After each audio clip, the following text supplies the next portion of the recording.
Nesta edição do PB Desporto, segunda-feira, dia 8 de julho de 2024, vamos destacar com Antônio Manuel Góes, no Rio de Janeiro, o comportamento da torcida do Flamengo, comportamento distinto. Primeiro, as vaias no Lohan, em um dos últimos jogos do rubro-negro do Carioca, ao apoio, inclusive aplaudindo o time, mesmo após o empate em 1-1 com o Cuiabá, pela última rodada do Campeonato Brasileiro. Antônio Manuel Góes também irá abordar a eliminação da seleção brasileira, que perdeu nos penais após empate no tempo normal para o Uruguai e deu adeus à Copa América.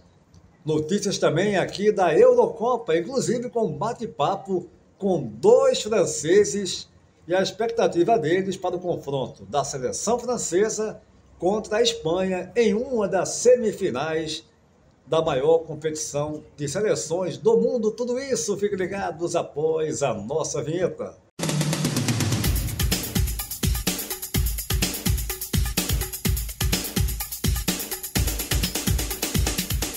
Iniciando mais uma edição do PB Desporto e sem perder tempo, eu vou direto ao Rio de Janeiro para a primeira participação de Antônio Manuel Góes. E você vai abordar essa questão do comportamento distinto da torcida do Flamengo, primeiro vaiando o Lohan em um dos últimos jogos do Flamengo no Brasileirão, e na última partida, mesmo com empate, reconhecendo a dedicação do time, os bons jogos que a equipe vem proporcionando, mesmo com vários desfalques nesse Campeonato Brasileiro. Ei, Antônio Manuel Góes, quero lhe ouvir. Falamos dias atrás sobre a soberba de torcedores do Flamengo, intolerantes com as oscilações de jovens da base, promovidos ao elenco de profissionais e eventualmente lançados na equipe principal, em particular nesta temporada de insanidade promovida pela CBF, que manteve o calendário do Brasileirão paralelo à Copa América, em prejuízo de vários clubes de elevado investimento, dos quais vários de seus principais jogadores foram convocados para as seleções participantes do torneio continental. No caso do Flamengo, o garoto Lohan, 18 anos recém-completados, substituto emergencial de Arrascaeta, cedido com outros 3 uruguaios à seleção celeste, Varela, Vinha e De La Cruz, além de Pulgar para os chilenos. Com status de diferenciada promessa, Lohan, como previsível, ainda imaturo e sob o peso da responsabilidade delegada pelo treinador, foi vaiado no Maracanã em lances equivocados de ataque que protagonizou. A pergunta: onde nascem essas manifestações de uma torcida conhecida tempos afora por abraçar o time noutras épocas de vacas bem magras, distantes dos recentes sucessos ocorridos a partir de 2019? A resposta: essas manifestações nascem do fenômeno das redes sociais, plantadas pela febre dos tais influenciadores, que pedem recorrentemente até a opinião dos seguidores no terreno das contratações, como se lhes coubesse qualquer decisão sobre essa tarefa de exclusiva competência de dirigentes do clube e sua comissão técnica. Oportunistas no trato de angariar seguidores e monetização, já que passaram a viver às expensas da marca rubro-negra, sem um centavo de retorno à instituição, que levou a maioria deles a melhorar de vida, em patamar certamente nunca imaginado e promovidos até de classe social. Os influenciadores atuam com a persuasão similar à de pastores evangélicos, cegamente obedecidos pela horda de fiéis. O que eles falam em suas peças audiovisuais é dogma bíblico e ponto final. O ambiente odioso plantado nas redes sociais da política geral ao futebol chegou às arquibancadas, notadamente no entorno de nossos mais renomados clubes. Todavia, na contramão de tantas incontinências virtuais e presenciais, Eis que a mesma galera do Flamengo, ao se dar conta do relevante esforço de um time mutilado a se manter no topo da tabela do campeonato, decidiu surpreendentemente aplaudi-lo por longos minutos último sábado, após o empate em 1-1 com o Cuiabá. A despeito de, naquele mesmo instante, vários dos tais influenciadores promoverem lives direto do estádio em que deitaram falação sobre os supostos responsáveis pelo resultado, entre aspas, inadmissível.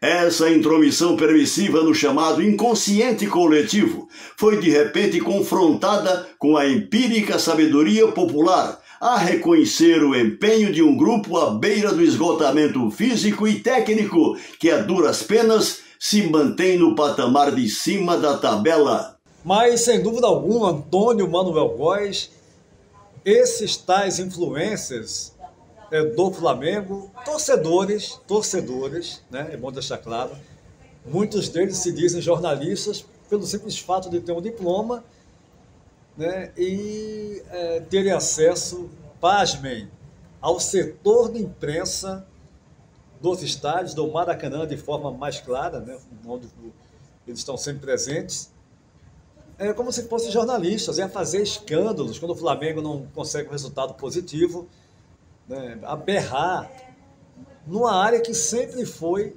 de jornalistas que estão ali a trabalhar, né, que são imparciais. Ou seja, é algo insano, é algo deplorável, e eles acabam, sim, com toda certeza, influenciando, infelizmente, o comportamento dos torcedores. Agora, nesse último jogo, a torcida reconheceu, né, não poderia ser diferente, o Flamengo todo desmantelado, e ainda conseguiu resultados expressivos, vem conseguindo resultados excelentes, em meio a uma série, né, de desfalques do time, jogadores na Copa América, jogadores lesionados, enfim, e não tem como negar, né, o comportamento dessas figuras aí. Eu não vou nem citar nome, porque daí ia dar moral a essa turma, mas todo mundo sabe, todo mundo que acompanha a internet sabe quem são essas figuras desprezíveis que usam da marca Flamengo, do produto Flamengo, para tirar os seus ganhos, altos ganhos, né, e passam a colocar ali um discurso de ódio, de raiva, que não tem nada a ver com o futebol. Daqui a pouquinho você vai voltar, Antônio Manuel Góes, falando da eliminação do Brasil para o Uruguai na Copa América, mas agora vamos falar da Eurocopa. Inclusive bater um papo, né, com dois torcedores franceses. Aqui em Gans, na região do Porto, nós temos a CESP, a universidade, que tem vários cursos na área de saúde e com a presença, entre outros, de muitos franceses.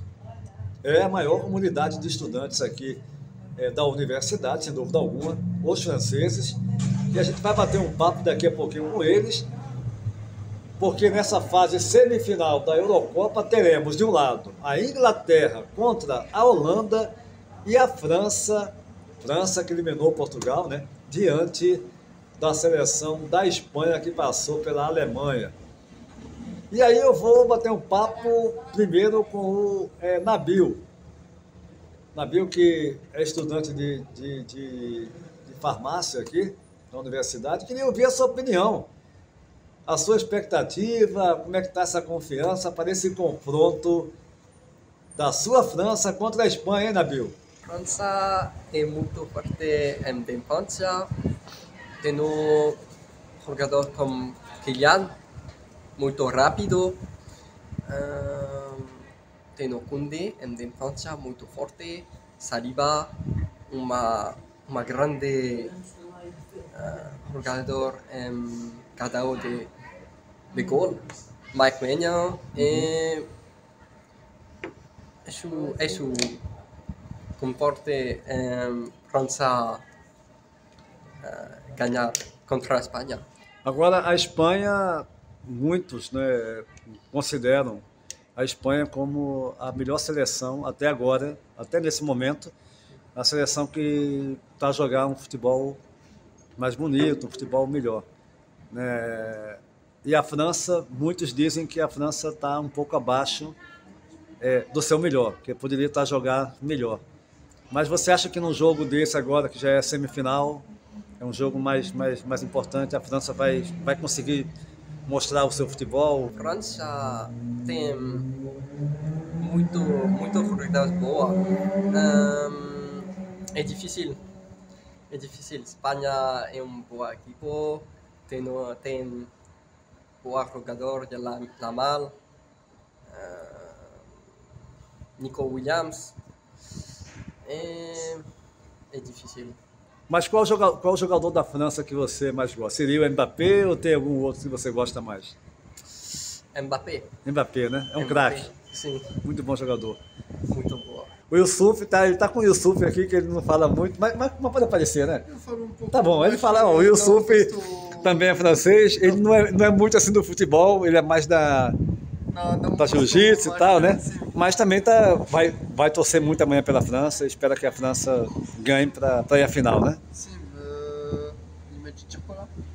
Je pense que la France va gagner.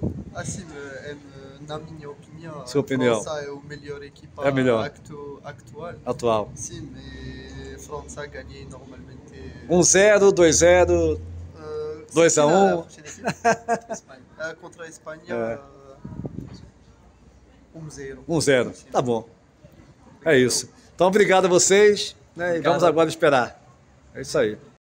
Tá aí então, né? O Nabil e o Yusuf, dois franceses estudantes aqui na cidade de Gândara, mais precisamente na CESP, que é a universidade aqui da cidade, dando a sua opinião, né? As opiniões sobre esse confronto da França contra a Espanha nessa terça-feira em uma das semifinais. A outra é Inglaterra e Holanda pela Eurocopa.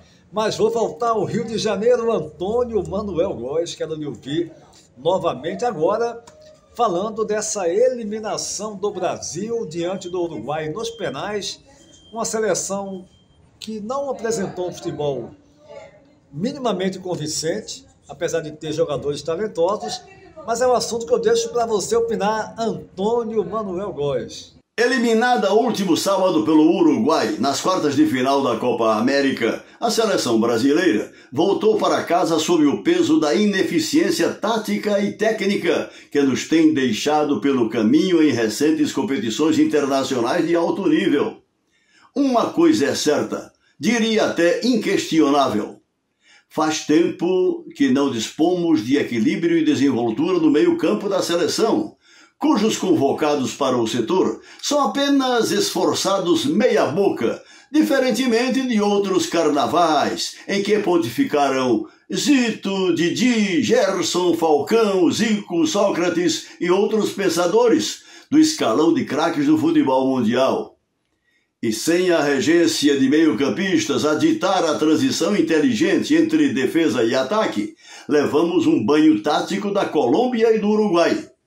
Seguramente, João Gomes, Bruno Guimarães, Lucas Paquetá e outros selecionados por Dorival Júnior, fazedores do feijão com arroz, não convenceram no enfrentamento de adversários bem mais eficientes em seus respectivos eixos intermediários. A par dessa falta de inspiração no meio-campo, nossos laterais, ou alas como queiram, estão igualmente distantes anos-luz do diferenciado potencial histórico de que já dispusemos faz tempo por ali. Os mais indulgentes ponderarão que o trabalho de Dorival Júnior está apenas começando. Oportuno lembrar que a esmagadora maioria das seleções da Copa América integra o hall de nossos adversários nas eliminatórias para a Copa do Mundo de 2026, a serem retomadas em setembro próximo, em cuja tabela de classificação amargamos no momento vexatório 6º lugar, atrás da líder Argentina e na sequência Uruguai, Colômbia, Venezuela, quem diria, e Equador. Nossa dura realidade foi sintetizada por um ex-atacante colombiano, Faustino Asprilla, da seleção daquele país, que jogou entre nós no Palmeiras e Fluminense, ao comentar que a seleção brasileira não mete mais medo em ninguém no contexto do futebol da América do Sul. Mas é bem por aí, Antônio Manuel Góes, né? Eu lembro que há uns anos atrás, né, eu já achava um absurdo aquele tipo de comentário, Mas conversando com os amigos mesmo ali, a gente falava, o Brasil e tal, não, o Brasil é o melhor futebol do mundo, não tem outro. Por mais que você tenha bons jogadores, boas seleções na Europa, por exemplo, Alemanha, França e tal, não tem comparação com o futebol brasileiro. Os jogadores brasileiros são os únicos, são soberanos, não é por aí, gente. Tudo bem, os jogadores sul-americanos de modo geral, né, os brasileiros, claro, talvez numa escala maior, você sempre vê surgir jogadores muito talentosos. Agora não dá para achar que você é soberano, até porque é um discurso de prepotência total, achar que você é o único no mundo, né? Seja o segmento que for, no futebol não é assim não. Os exemplos estão aí. O Brasil tem uma seleção com bons jogadores, ninguém duvida, mas não tem o meio campo, né? Não tem aquele diferencial que a gente já viu em outras seleções, apesar de ter um Vinícius Júnior, que é um jogador, sem dúvida alguma, fora da curva. Mas essa edição do PB Desporto vai ficando por aqui, convidando você. Gente, vai lá, se inscreve no canal para dar aquela força para a gente. Você não sabe como é importante você que não é inscrito no canal, ir lá, se inscrever, deixar o seu like, compartilhar, né? E comentar também. Vai lá nos nossos comentários, opina da sua opinião. É sempre muito importante. A todos um abraço e até a próxima.